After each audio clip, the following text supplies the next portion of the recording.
ஜனவரி மாசம் ஜனநாயகன் படம் ரிலீஸ் ஆகிறதுக்கான வாய்ப்பே இல்லை. யோ வினோத், நீ படத்துல என்னதாயா பண்ணி வச்சிருக்க, அப்படி ஏயா கதறானுங்க அப்படிங்கிற மாதிரியான விஷயங்கள் எல்லாம் நம்ம பார்க்க முடியுது. ஜனநாயகன் படத்துக்கு பிரச்சனையை கொடுத்தா அது மிகப்பெரிய பாசிட்டிவான ஒரு விஷயமா விஜய்க்கு மாறும்.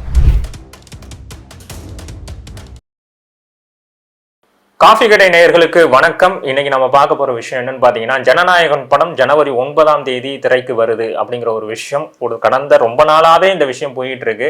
விஜய் படங்களும் பிரச்சனையும் அப்படின்னு நம்ம பிரிச்சு பார்க்கலாம். விஜய் படங்கள் மேல அப்படி என்னப்பா பிரச்சனைக்கு காதல் அப்படிங்கிற மாதிரியான விஷயங்களை நானே நிறைய இன்டர்வியூஸ்ல நிறைய ஜேர்னலிஸ்ட கேட்டிருக்கேன். அவங்க எல்லாருமே சிரிச்சுட்டு ஒரு பதில சொன்னாங்க, ஏன்னா அது ஒரு விஜய் படம் அப்படின்னு. ஜனநாயகனுக்கு அந்த மாதிரியான பிரச்சனைகள் வருமா அப்படிங்கிற ஒரு கேள்வி எல்லாருக்குள்ளயுமே இருந்தது. நானும் அந்த கேள்வியை நிறைய பேர்கிட்ட கேட்டேன். அதுக்கு எல்லாருமே என்ன சொன்னாங்கன்னா, விஜய் அரசியலுக்குள்ள வந்திருக்காரு, கண்டிப்பா ஜனநாயகன் படத்துக்கு பிரச்சனையை கொடுத்தா அது மிகப்பெரிய பாசிட்டிவான ஒரு விஷயமா விஜய்க்கு மாறும். அதனால ஜனநாயகன் படத்தை எந்த ஒரு பிரச்சனையும் கொடுக்க மாட்டாங்க, அது அவங்களுக்கு ரொம்ப தெளிவாவே தெரியும் அப்படிங்கிற ஒரு விஷயத்தை தான் எல்லாருமே சொல்லிட்டு வந்துட்டு இருந்தாங்க. நடந்த விஷயங்கள்லாம் பார்க்கும் பொழுது ஜனநாயகன் படத்துக்கு பெரிய பிரச்சனைகள்லாம் எதுவுமே வரல. ஆனா பாத்தீங்கன்னா எல்லா பிரச்சனைகளும் சேர்ந்து இப்ப தணிக்கை குழு மூலியமா வந்து நிக்குது. 9 படம் ரிலீஸ் ஆகுமா அப்படிங்கிற ஒரு கேள்வி பாத்தீங்கன்னா 90% வாய்ப்புகள் கம்மி. வெளிநாட்டு நிறுவனங்கள்லாம் வந்து படம் போஸ்ட்மென்ட் ஆகுது அப்படிங்கிற ஒரு விஷயத்த அபிஷியலாவே அனௌன்ஸ் பண்ணிட்டாங்க.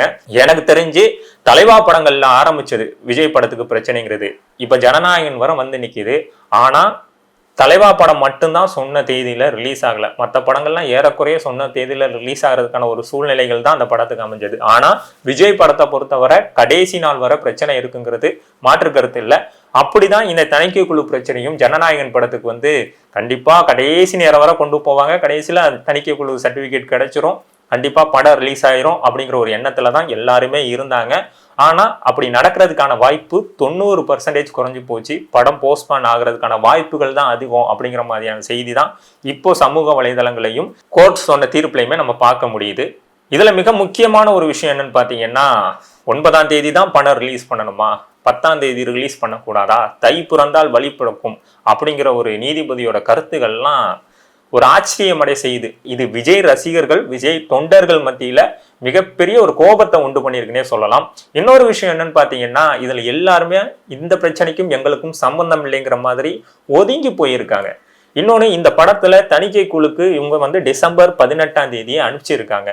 ஆனா இன்னும் வரையும் தணிக்கை சான்றிதழ் கிடைக்கல. அதுக்கு அவங்க சொன்ன காரணங்கள் நிறைய இருக்கு. படத்துல நிறைய இரத்த காட்சிகள் இருக்கு. அதை தாண்டி ஒரு மதத்தை புண்படுத்துற மாதிரியான விஷயங்களை உள்ள பேசியிருக்காங்க. அப்புறம் வந்து ஒரு மத்திய அரசோட காவல்துறை பகுதி அமைப்போட லோகோவை தப்பா யூஸ் பண்ணியிருக்காங்க. ஸோ இதெல்லாம் நாங்கள் சரி செஞ்சு திரும்ப தணிக்கை பண்றதுக்கு எங்களுக்கு 4 வாரம் தேவைப்படும் சொல்றாங்க. அவங்க கணக்குப்படி பாத்தீங்கன்னா 4 வாரம் தேவைப்படும்னா படம் வந்து பொங்கலுக்கு ரிலீஸ் ஆகிறதுக்கு வாய்ப்பே இல்லை. இப்ப மறு தணிக்கை செய்யணும்னு சொல்றாங்க, அதுக்கு 4 வாரம் தேவைப்படுங்கிற பொழுது ஏறக்குறைய ஜனவரி மாசம் ஜனநாயகன் படம் ரிலீஸ் ஆகிறதுக்கான வாய்ப்பே இல்லை. இதை வச்சு பார்க்கும் பொழுது படம் வந்து பாத்தீங்கன்னா தீபாவளிக்கு ரிலீஸ் ஆக வேண்டியது. ஒரு சில அவங்க ஓடிடி பிசினஸ் இதெல்லாம் வச்சு அவங்க பாத்தீங்கன்னா பொங்கலுக்கு போஸ்ட்போன் பண்ணாங்க. அப்படிங்கிற பொழுது 2-3 மாசத்துக்கு முன்னாடியே தெரியும் ஜனநாயகன் படம் 9 ரிலீஸ் ஆகுதுன்னு. ஆனா இப்போ வந்து அவங்க என்ன சொல்றாங்கன்னா, எங்களுக்கு 4 வாரங்கள் தேவைங்கும் போது படம் ஏறக்குறைய இன்னும் 1 மாசம் தள்ளி போகுது. இது வந்து விஜய் மீது நடத்தப்பட்ட தாக்குதல்ங்கிற மாதிரி தான் எல்லாருக்குமே தோணுமே தவிர இது வந்து நார்மலான ஒரு விஷயமாவே இல்லை. நீதிமன்றமே கேட்டிருக்கு, இந்த படத்து மேல தணிக்கை கொடுக்கறதுக்கு ஏன் இவ்வளவு அசாதாரணமா நீங்க நடந்துக்கிறீங்க அப்படிங்கிற ஒரு விஷயத்தையுமே கேட்டிருக்காங்க. தலைவா படம் டைமிங்ல இந்த டைம் டு லீட் அப்படிங்கிற அந்த ஒரு வார்த்தை தான் மிகப்பெரிய ஒரு பிரச்சனையா மாறினது. ஆனா ஜனநாயகன் படத்தை வச்சு நம்ம பார்க்கும் பொழுது அது ஒரு பகவந்த் கேசரி படத்தோட ரீமேக். அதை தாண்டி சின்ன சின்ன கரெக்ஷன்ஸ் தான் பண்ணியிருக்காங்க அப்படிங்கிற மாதிரியான விஷயங்கள் தான் சோசியல் மீடியால வந்துகிட்டு இருந்துச்சு. விஜய் ரசிகர்களே என்ன சொல்லியிருந்தாங்க, அது கேசரியா இருந்தானே உப்மாவா இருந்தானே, சாப்பிட போறது நாங்க, பார்க்க போறது நாங்க, செலிப்ரேட் பண்ண போறது நாங்கிற ஒரு மைண்ட் செட்ல இருந்து இந்த மாதிரியான பிரச்சனைகள் தான் சோசியல் மீடியால 2 நாளா பேசிட்டு இருந்தாங்க. பகவந்த் கேசரி தான், பாலையா படத்தை ரீமேக் பண்ணிட்டாரு விஜய், கடைசி படம் இப்படி நடிக்கணுமா, இந்த மாதிரியான விமர்சனங்கள் தான் ஜனநாயகன் படத்து மேல வைக்கப்பட்டுக்கிட்டு இருந்தது. அதுவும் என்னன்னு பாத்தீங்கன்னா, அவரோட போட்டி நடிகர்கள், சக நடிகர்களோட ரசிகர்கள், அரசியல்ல இப்ப வந்திருக்காரு, அரசியல் கட்சி, அவரை எதிர்க்கிற அரசியல் கட்சியை சார்ந்தவங்க, இவங்கெல்லாம் தான் இந்த மாதிரியான விஷயங்களை சொல்லிக்கிட்டு இருந்தாங்க. ஆனா டோட்டலா வேற மாதிரி ஆகி இது வந்து ஒரு மத்திய அரசு, மத்திய தணிக்கை குழு இவங்கெல்லாம் இதுக்கு பிரச்சனையா வருவாங்கன்னு யாருமே எதிர்பார்க்கல. இன்னொரு விஷயம் என்னன்னு பாத்தீங்கன்னா, அரசியலை பொறுத்தவரை விஜய் அவர்கள் வந்து பாஜகவோட பி டீம் சொல்லிட்டு இங்க நிறைய பேர் சொல்லிக்கிட்டு இருக்காங்க.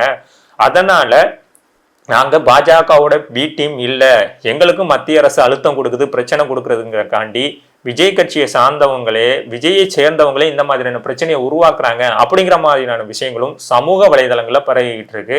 இது வந்து நம்ம எப்படி பார்க்கணும்னா, 350-400 கோடி ரூபாய் செலவு பண்ணி ஒரு படத்தை எடுக்கிறாங்க.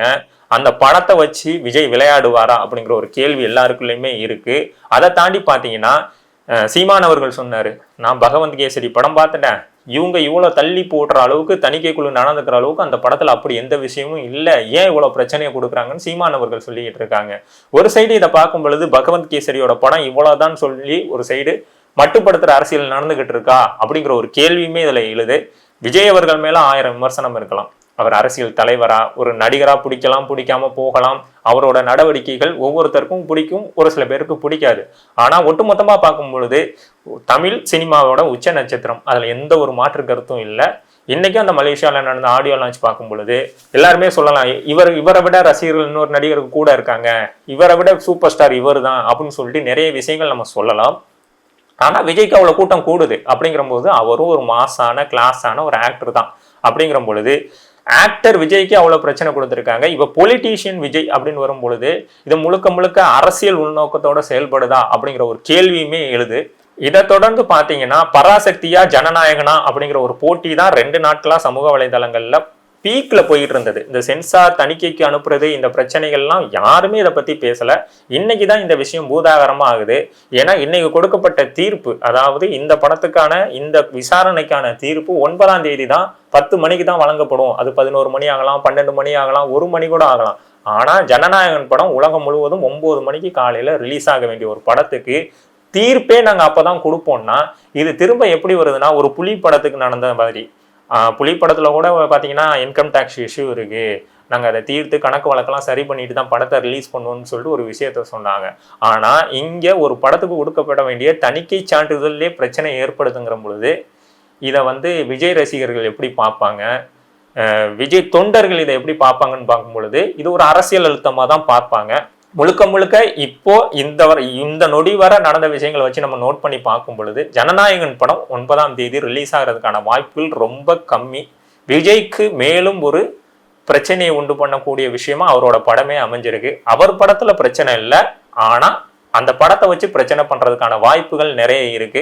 எல்லாரும் என்ன சொல்லுவாங்கன்னா, அந்த படத்துக்கு தணிக்கை சான்றிதழ் கொடுக்கறதுக்கும் எங்களுக்குமே சம்பந்தம் இல்லைன்னு சொல்லிட்டு இங்க தமிழகத்துல அவரை எதிர்க்கிற கட்சிகள் எல்லாருமே சொல்லுவாங்க, ஏன்னா அது மத்திய அரசோடதுப்பா, அதுக்கு எங்களுக்கு எந்த சம்பந்தம் இல்லைன்னு சொல்லிட்டு அவங்க அசால்ட்டா கடந்து போயிடுவாங்க. பராசக்தி படத்துல வச்ச வசனத்துக்கெல்லாம் அவங்க வந்து தணிக்கை சான்றிதழ் கொடுத்துட்டாங்கிற பொழுது பகவந்த் கேசரியில அப்படி என்ன இருக்கு?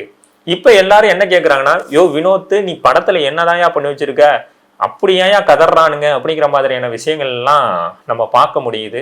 ஒரு சினிமா ரசிகரா இந்த விஷயத்த நம்ம பார்க்கும் பொழுது பகவந்த் கேசரிக்கு இந்த ஒரு பிரச்சனை தேவைதானா அப்படிங்கிற ஒரு கேள்விதான் எழுது.